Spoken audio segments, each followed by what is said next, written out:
Hey y'all, so this is just a little bit of a video describing some of the vibrational effects in our current research. This is primarily for the people in the research class. If you're not in the research class, feel free to tag along, but this video is going to just be primarily explaining the vibrations in, sorry, I just saw someone running outside in the rain in shorts and t-shirt, probably late for class. That was kind of funny. But where was I going with this? We have our research, we have vibrations, and we want to understand kind of why they happen, what kind of trends we're looking for, and how we're able to gather data, even with a discontinuity point. So first, what our general research is that we have propellers just like these. This is an 8x8 propeller by APC. And what we're doing is we are trying to find ways to reduce the noise. In doing so, we need to rotate the propeller to create thrust because that's how propellers work. But with any kind of rotation, there is going to be a mechanical unbalance that occurs. Now, mechanical unbalance can stem from a lot of things, but the main idea behind it is that if you have a propeller like this, ideally your center of mass will want to be directly in the middle. However, a lot of times your center of mass is over here. Now, when you have this distance, and when you have this propeller moving around very quickly, now you are creating your own oscillatory motion, because now you have a mechanically unbalanced motion as your mass is not in the center of mass. The further away it is from the center of mass, the more violent the vibrations will be. So that's kind of the basic idea of why it happens, but in terms of the graph, this is what we see from a lot of propellers. There's only been one case, which is my case in particular, where we have actually not run into that issue, or the issues I'm about to describe. So first, this is what the kind of trend starts to look like. At 0 RPM, have this as our origin, this is at 0, 0. At 0 RPM, we have 0 vibration. The reason for that, it's a stationary object. I mean, unless something hits it, that's an external force, but for all intents and purposes, it's 0. But as we increase our RPM, we're going to start making a pretty sharp climb in vibrations.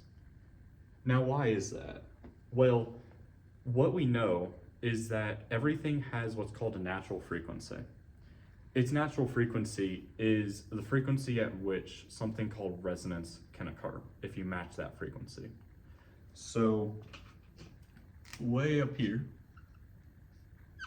this is resonance. And you might have heard what resonance is, but I'm going to very briefly describe it as it's kind of just a word that you might hear but may not fully understand. Resonance, if you have two waves, right? If you have two waves, this is just amplitude, this is time. And you have one wave that goes up and down like this, and you have another wave that goes up and down like that. Then what you can do is you can add the two waves together, create a much larger, in this case, red wave, right? This is constructing waves together.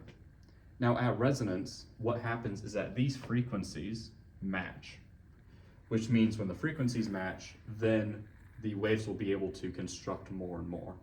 As they construct more and more, then the amplitude will want to go higher and higher because they're there for more time. So if I redraw this a little bit, and we're saying we're at the very beginning of our resonance, and we're going across a distance of time, we're going over time at resonance, so we're staying at this one frequency. As waves are getting more and more constructed together, then we'll start to see more and more amplitude, which is what's causing that. And you can kind of see this with an opera singer. If they're trying to break glass, what they're actually doing is matching this resonant frequency.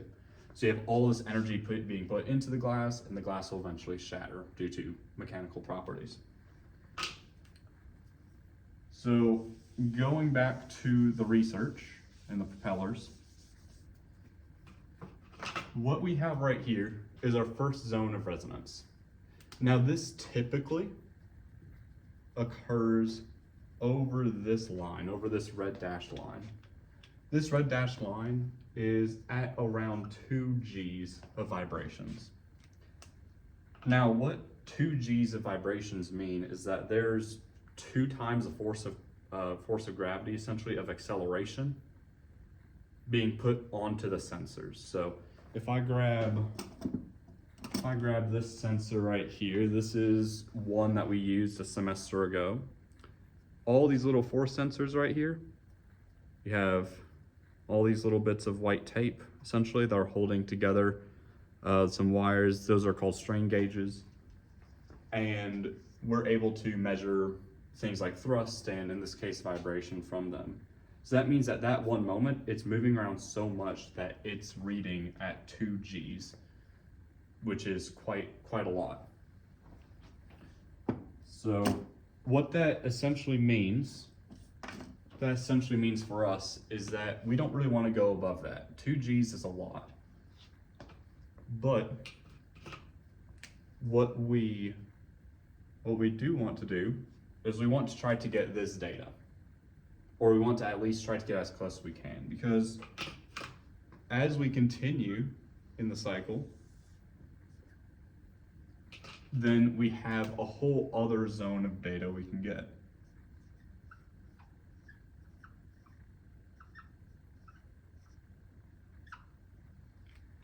So essentially we start off, we get up to some RPM. That RPM is now unreachable. This whole section right here, we cannot touch it because it's over our vibrational limits. Then once we're past resonance, everything will want to start to quiet down. As we're past that frequency, if you imagine the waves will start to want to deconstruct, want to subtract from one another. That's why we're going back down here. The reason why we're not going all the way back down to like somewhere maybe around here is because we have so much energy that's already being put into it, to the point where we still have, a solid amount of vibrations. This could be like 1.6, 1.1 Gs, it could be 0.6. It really just depends on the system. And then as we continue through this point, then we'll go over here to our maximum RPM. This is our maximum tested RPM. And the reason why this is our maximum is that the second zone of resonance, as we have all this energy already built up in here, as we start constructing more and more waves, then it will be a lot more dramatic of an increase. And chances are, I personally have not done this, but chances are our third area of testable data would be over our 2 G limit, which means that we can't really gather data there. So that's kind of how our graph kind of goes. I know it's a little bit rough, but let me just kind of slow it down, break it down one more time. So essentially, we start off at 0 because nothing's moving. As we go up, we hit our first zone of resonance where everything just wants to just do more because waves are constructing with each other. As we get past this zone of resonance, then we have this whole other secondary area where we can test data. After that, we reach our maximum RPM that we can test, and this will shoot up to another zone of resonance where I personally have not reached that yet, and I have not reached over here. Now the question is, how do we get to this data point? How do we get to any of these? Because we can get to all of these all fine. Let's call this, I'm gonna do 0, 0, and call this 4,000. And let's call this 4,300. So say we can get all the way up to 4,000 before we hit our 2G cutoff. And we know that our next end is probably going to be around 4,300. So how can we make this jump across? Well, what we can do is we can probably sit around here at like 1.8 Gs. And that would bring us over here to around this RPM, let's call it 3,800, just estimating. I know that wouldn't be scaled to here, but just for the sake of explaining.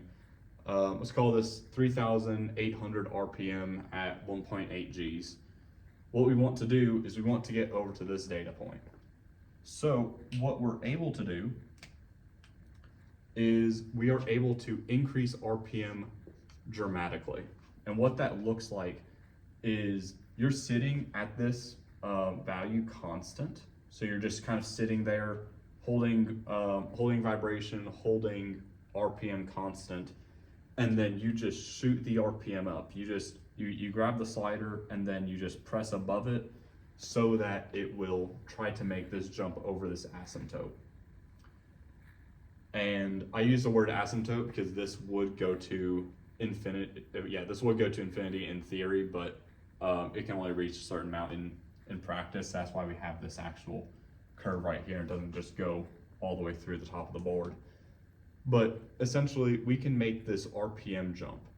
And what that looks like for vibrations is that we'd probably go up and we would land somewhere around here.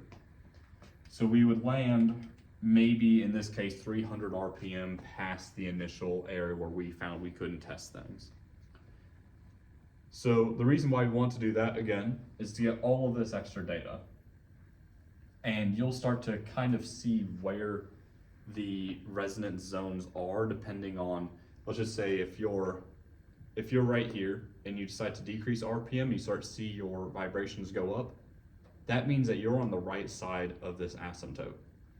So you want to be very, very careful. It's going to be a very sharp climb in vibrations as you decrease in your RPM from back here. So you just want to be very, very careful about it. You want to know where you are on your graph. But making this jump is a really, really just important part of all of this. If you can figure out how to make this jump and make it work well, that is great. As we can get all of this other data, which this number could be like 7,000 RPM. That's a whole other large set of data that we can collect, which we want to have for the research. The main idea in terms of gathering data for this point, as we may not be able to actually gather at resonance, is we want to try to close that asymptote gap as much as we can. The way that we're able to do that is kind of sneaking all the way up as close as we can without reaching 2 Gs and then recording our data there. So our general goal is to just close that gap as much as we can. The larger the gap that we have in our data, the more discontinuity error, and it would just look a lot nicer if we had a more continuous graph. Sometimes that may just not be possible, but that is a very, very good way of doing it. And the fact that we want to be as continuous as possible for our data. And one last thing I'm going to touch on is that I have 2 propellers right here. They are identical. They are both the 8x8 APCs, the one that had the beginning, and now I just have 2 of them, magic. What I want to bring up is that this propeller, even though this is the exact same one as this one, they will behave differently. They will both follow this exact trend, but one may have slightly larger vibrations. One may just be better or worse at that. And again, the reason for that is that they are manufactured differently, or I should say they are manufactured identically. However, nothing can truly be identical. So this one could be a lot more balanced than this one. So this one may be better to be used for research because this one may have a gap of only 300, while this one may have a gap of 700. But your zone of resonance will probably be right around the same. Additionally, if you have 2 propellers and you stack them on top of each other, something like this or whatever your configuration may be, this general trend will most likely remain the exact same for that propeller type. That I don't know. What I found in my own research is that that was the case, and having more propellers will actually make this resonance zone a lot more, as you have more mass that you're moving, more energy that you're moving, but it will still occur at the same RPM. So I know this video was a little bit long. Hopefully it helps y'all write your research papers or just generally understand what we're doing here for the research project in terms of the issues that you may run into regarding vibrations in your systems. So hopefully this video helps out, and good luck.